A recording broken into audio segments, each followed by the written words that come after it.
Australia, and I'm Randy Hansen. In today's world news headlines, suicide attack kills 40 worshippers in Afghanistan.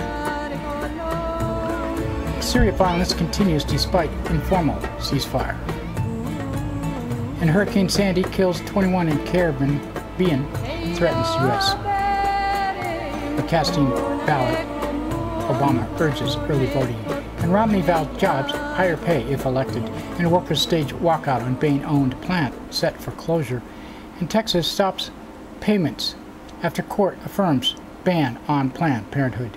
And Supreme Court to rule on appeal by Holy Land 5. And 17 arrested in anti-drone protest at Hancock Air Base. And funeral held for former Senator, anti-war candidate George McGovern. And Wesleyan president grabs Democracy Now! Microphone as students protest and to need blind admission.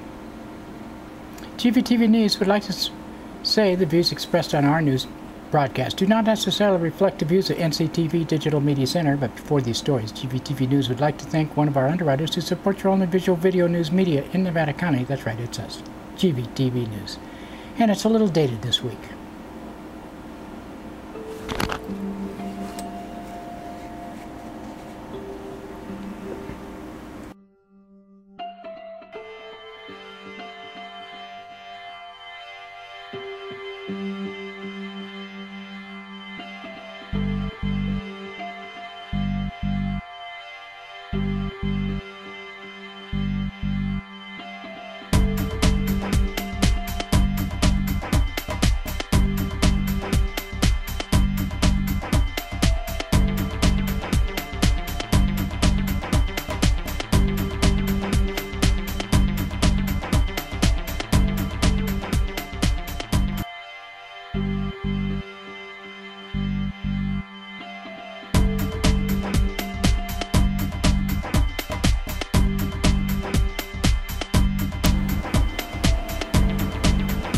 In today's first world news story, at least 40 people have been killed in suicide attacks in a mosque in northern Afghanistan. Victims had gathered to mark the first day of the Muslim holiday, Eid al-Adha. Another 70 people were wounded. Violence continues in Syria despite an informal agreement for a 4-day holiday ceasefire. Clashes erupted between government forces and rebel fighters. Earlier the other day, near a northern military base, a number of anti-regime protests have been held across Syria, with troops firing tear gas and live rounds to disperse demonstrators in several areas. On Thursday, a spokesperson for the UN Secretary General Ban Ki-moon said the ceasefire marked a critical juncture for the Syrian conflict. Martin Nasirsky said the Secretary General welcomes the reported announcements about suspension of violence during the Eid holiday. Obviously, the world is now watching to see what will happen on Friday morning. It's everybody's interest, not at least long-suffering Syrian people, and the guns fall silent tomorrow morning for the Eid holiday. Of course, it didn't work. 21 people are dead across the Caribbean. Well, actually 66 last I heard, including 11 in Cuba after Hurricane Sandy slammed the region with heavy rains and powerful winds. And late season storm hit the Bahamas Thursday and is now expected to head for the United States, which it already did. Forecasters are warning the storm could collide with another from Canada, creating a potential devastating hybrid, and is called Frankenstorm. And it did hit, and it sure brought a lot of water and snow. President Obama took a break from campaigning on Thursday to cast an early ballot in his hometown of Chicago. Speaking at the polling center, Obama encouraged Americans to take advantage of early voting. And he said, "For all of you who are not yet early voted, I just want everybody to see what an incredible, efficient process this was, thanks to the outstanding folks who are in this particular polling place." Obviously, folks in Illinois take advantage of this, but all across the country we're seeing a lot of early voting. It means you don't have to figure out whether you need to take time off work, figure out how to pick up your kids and still cast your ballot. If something happens on Election Day, you will have already taken care of it. If it's bad weather, you won't get wet, or in Chicago, snowy. But, you know, this was really convenient. Campaigning in Ohio, Republican nominee Mitt Romney predicted to supporters that his election would mean an increase in workers' take-home pay. He said, "President doesn't have a plan to get America working again. We have a 5-point plan, and I'll tell you about it in a moment. That's going to get more jobs and more take-home pay, and that's what America needs. That's why we're going to get elected." As Romney vowed to create jobs in a campaign speech on Thursday, workers at a Freeport, Illinois plant, set for closure under ownership by his former company, Bain Capital, staged a walkout. One day after 14 people, including Reverend Jesse Jackson, were arrested, workers have staged an encampment called Bainport across the Sensata Technologies plant to protest plans to move the factory to China, ending 170 jobs. A federal appeals court has rejected the group Planned Parenthood's challenge of a funding ban in Texas. Texas has sought to cut payments to Planned Parenthood and exclude it from government-funded health programs for low-income women because it also provides abortions. The Texas program offers cancer and health screenings as well as birth control services to some 130,000 low-income women, about 40% of whom are served through Planned Parenthood. But on Thursday, the Court of Appeals for the Fifth Circuit in New Orleans declined to reconsider an earlier ruling upholding the ban. In response, Texas Governor Rick Perry immediately announced Texas will stop all payments to program participants affiliated with abortion providers. A recent George Washington University study has warned Texas will unlikely provide adequate care to patients currently served by Planned Parenthood. Supreme Court is set to decide on whether to hear a challenge and conviction of 5 former top officials of the Holy Land Foundation, once the nation's largest Muslim charity. 5 were convicted on charges of backing a Palestinian group, Hamas, though they were never accused of supporting violence, instead for funding charities that aided Palestinians in need. On Thursday, supporters of the Holy Land 5 rallied outside a federal building in Manhattan. Michael Ratner of the Center of the Constitutional Rights said Holy Land had given money to groups also funded by the U.S. State Department. He said the foundation gave charity to zakat committees in Palestine, charitable committees. These committees were given aid by our own government. The government's case relied on Israeli intelligence, as well as disputed documents and electronic surveillance gathered by the FBI over a span of 15 years. The first trial ended in a hung jury, but prosecutors obtained convictions in a retrial the following year.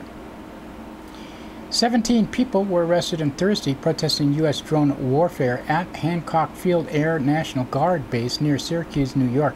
Members of the upstate coalition to ground the drones and end the wars were detained after creating a blockade outside 3 of the base gates, holding signs and pictures of children killed by U.S. drone attacks overseas. It was the latest of a series of protests outside the base where the drones are operated remotely. These drones save American lives. Late former Democratic Senator and presidential candidate George McGovern was remembered Thursday at a federal funeral service in his hometown of South Dakota.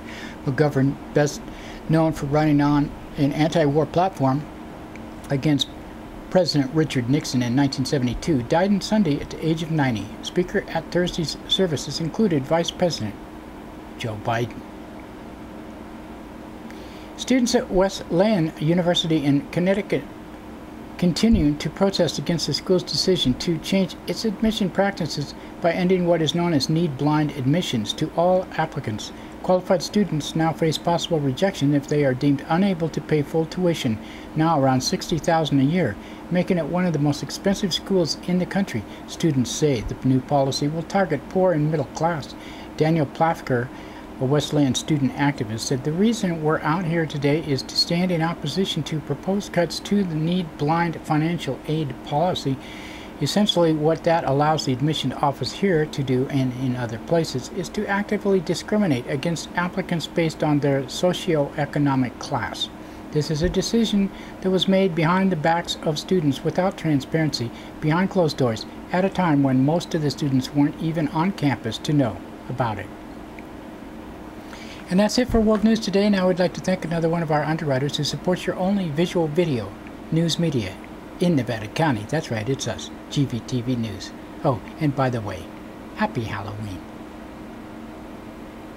Christopher's Old World Deli and Catering Company has brought its delicious food and service downtown Grass Valley. Do you like desserts? They got them. You like international style lunches? They got them. Christopher's Deli and Catering for parties, get-togethers, weddings, or whatever. Open 7 days a week.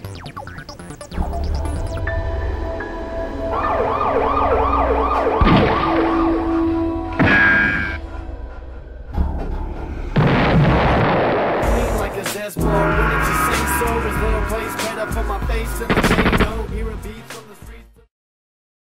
Now is the time to get down. That's right, it's time for the police blotter. The pictures in the blotter are not from these actual events, but used for visual aid only.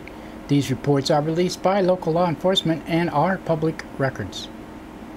Grass Valley Police Department on Wednesday, 12:54 p.m., a report was taken 300 block of French Avenue of a credit card had been used in Cincinnati. In 1:22 p.m., a report was taken 100 block of Glassway of a man against whom a woman had a restraining order was calling non-stop and had said she had 5 minutes to live. He was arrested on suspicion of stalking. 1:34 p.m., a report was taken 100 block of Celestia Drive, a theft of $2,000 from a bank account. At 1:44 p.m., a report was taken 300 block of Idaho Maryland Road of theft of gas from a vehicle. 1:55 p.m., a report was taken 500 block of Crown Point Circle of a car burglary. At 2:08 p.m., a report was taken 100 block of Mainhart Drive of vandalism to a car. At 4:21 p.m., a report was taken 100 block of West McKnight Way of juveniles stole a bottle of whiskey or rum. A person was cited on suspicion of shoplifting. 5:23 p.m., a report was taken 100 block of Neal Street. In front of the store had been sprayed with red paint. At 5:40 p.m., a woman from 200 block of Depot Street reported a man shoved her. He was arrested on suspicion of spousal abuse. At 8:17 p.m., a report was taken 400 block of Sutton Way of people drinking behind a business. No one was located. 8:22 p.m., a report was taken Hughes Road and East Main Street. Corvette spun sideways through an intersection. And at 8:42 p.m., a report was taken 300 block of Railroad Avenue of theft of cameras from a business. In Nevada County Sheriff's Office on Wednesday, 10:47 a.m., a woman from 23,000 block of Rolling Hill Court reported her husband was on drugs and attacked her. She did not want to press charges. At 11:13 a.m., a report was taken 10,000 block of Lee Crest Court of a trespasser chasing her with a knife. At 11:22 a.m., a report was taken from Kingston Lane of a juvenile starting fires in a bathroom. At 12:03 p.m., a woman from San Francisco Street reported being assaulted. 12:05 p.m., a man from 11,000 block of Crescent Drive reported an assault. At 12:54 p.m., a report was taken 14,000 block of Wolf Road of an emaciated goat kid. At 1:09 p.m., a report was taken 10,000 block of Colby Road of theft of a cell phone. At 1:31 p.m., a report was taken 12,000 block of Rough and Ready Highway reported a person breaking items. At 2:03 p.m., a report was taken 14,000 block of Highway 49 of elder abuse. At 3:22 p.m., a report was taken Dog Bar and LaBar Meadows Road of a toddler in the road. 2 women returned a child to a house. The parents were admonished. At 3:41 p.m., a report was taken 11,000 block of Sierra Circle of possible identity theft. And 4:03 p.m., a report was taken from the 12,000 block of Mindy Lane of theft of checks. And 4:33 p.m., a report was taken at 10,000 block of Weatherstone Place for the theft of a mountain bike. And 8:07 p.m., a man from the 23,000 block of Hydraulic Way reported someone trying to break into a house. Man was arrested on suspicion of being under the influence of a controlled substance. How could you tell? And that's it for our Police Blotter today, and now I'd like to thank one of our underwriters who supports your only visual video news media in Nevada County. That's right, it's us, GVTV News.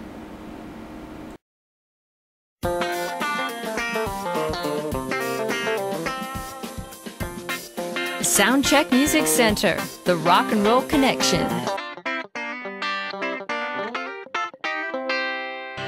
We have guitars, amps, drum equipment, sound accessories, lessons, and repairs. We are located at 671 Maltman Drive, Grass Valley. 530-272-7236, open 7 days a week. And local news headlines: free legal defense services for Lester. And Fright Night rocks Halloween with Zepparella and Achilles Wheel and more. Today's first local story from Jeff Palin. As you have read or heard about in the media, there's a major real estate fraud case being prosecuted in Nevada County Superior Court by State Attorney General. This case involves the alleged fraudulent real estate transactions by 4 individuals involving numerous victims and millions of dollars of real estate. State Attorney General is spending hundreds of thousands of dollars, if not millions, to prosecute this case. 3 of the 4 individuals charged have ironically declared themselves indigent and deserving of public defender services in accordance with the 6th Amendment of the U.S. Constitution. As you know, the Public Defender's Office and other indigent defense costs are entirely funded out of the county's general fund. The general fund is already under stress due to the steep decline in real estate market, which has severely impacted property tax revenues. The public defender has had to conflict out of the case for legal reasons approved by the court. This means there are 3 private attorneys defending these 3 individuals at local taxpayers' expense. We have estimated that at minimum the defense costs of these individuals to the general fund to be in the excess of $600,000 annually. This criminal litigation could last multiple years, meaning potentially millions of dollars being drained from the county's general fund. This has the potential of creating a financial disaster for us and for other small counties who may find themselves in a similar situation. Project costs to the county to litigate a case such as this would be equivalent to putting 6 deputies on the street, hiring 8 child protective social workers, or 10 road maintenance workers. Accordingly, we have contacted our legislative advocate and Senator Gaines' office to seek assistance and relief in the matter. Senator Gaines' office has been receptive to providing assistance. We have also contacted CSAC and RCRC for assistance. I will provide regular updates in this matter and more information becomes available. And that was from Jeff Palin. Nevada City, California, Miners Foundry Cultural Center presented Fright Night last weekend. I didn't know about it until after it was over. I would have gone. There's an annual fundraising event. Halloween Bash was Saturday, October 27th. Long-term local tradition in its 21st year, Fright Night is best known for fantastic decorations, titillating costumes, sweet treats, and lots of rock and roll. The event not only brought the community together to celebrate the season, but the historic Miners Foundry, a hub of entertainment, culture, and community in Nevada City since 1859. This year's much-anticipated Fright Night featured 4 bands on 2 stages, 2 full bars, an infamous costume contest that always left the entire town talking, a spectacular light show, photo booth to capture the good times, food to keep people fueled all night, plus the entire foundry with its beautiful stone halls and high wood beam ceilings festively decorated. Headlining the Fright Night was Zepparella. The San Francisco-based all-female Led Zeppelin tribute band, Zepparella, brings passion, beauty, aggression, and musically a Led Zeppelin alive concert. Led by drummer extraordinaire Clementine, the band is also comprised of singer Noel Doherty, guitarist Gretchen Menn, and bassist Angeline Saris. The musicianship of the group is top-notch, evident with their embrace of Led Zeppelin's penchant for improvisation. Often performing in angelic white, their live shows are disarming, mesmerizing, and, well, rocking. The band promised a special surprise for Fright Night this year, and I don't know what that was. But also performing the local favorites, Achilles Wheels, featuring Gary Campus, Paul Cam, and Mark McCartney of the Deadbeats, bassist Shelby Snow, and guitarist, singer-songwriter Johnny Mojo Flores. Their blend of psychedelic rock, blues, and bluegrass is fresh, lively, and make you want to dance. Members of Achilles Wheel had headlined the Oregon Fair, Trinity Tribal Stomp, the Marin Summer Music Festival, and performed other festivals, including the High Sierra Music Festival and the Cape Wolf Festival. And I'm pretty sure last year they also were at the Thursday Night Marcus, one of those nights, as a featured band. Good band. Performing alongside Achilles Wheels are the exotic Troupe Al Ama, belly dancers. Everyone's favorite party band, Mount Whateverest, rocked with Osborne and Woods Hall with their Astro Noise space grunge direct from the foothills to your skull. Rounding out the bill, it persists to rise, accomplished four-piece metal band that wowed audiences this year at the Battle of the Bands. We have to wonder why anyone would want to run around in a costume at night, tripping over cracks in the sidewalk and looking for candy, especially grown-up people. That's it for local news today. Now we'd like to thank the Union, Amy Goodman, Reuters, Associated Press, and others, or Reuters, I call them Reuters, whatever. You can watch this broadcast Comcast Cable, NCTV Channel 11, Nevada County, 8 a.m., 3 p.m., 7:30 p.m., Monday through Friday, Suddenlink 16 in Truckee, Alta Sierra, and we're on at 10:30 a.m. on Saturdays and 8 p.m. Sundays nowadays. So check those out too. NevadaCountyTV.org is one website you can see us, GVTV.org, that's another. And Grass Valley Television plays 24/7 on the net, plays other things that we do, grassvalleytelevision.com. So check it out. Talk to you next week. For Friday, actually.